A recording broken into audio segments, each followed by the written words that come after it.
If you want to change icon colors on OPPO Find X9, first of all, we need to go to settings. So let's open settings in here. Now we're gonna go to home screen, lock screen, and style. We're gonna swipe up in order to choose icons. Now in here, in order to change colors, we can either go for a different theme over here. As you can see, we can slightly change their appearance, but you can also go for flux in order to completely change their color. Now over here we have two options. We can either go for match wallpaper color, or you can go to system colors. We can choose system color instead. So if you choose the wallpaper color, then we can choose one of these colors that we have available.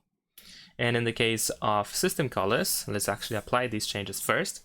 We have to go to more afterwards in order to go to colors over here, and then we can choose the color that we wish to use over here. And I can go to custom, and let's say I'm gonna choose this purple one and tap OK.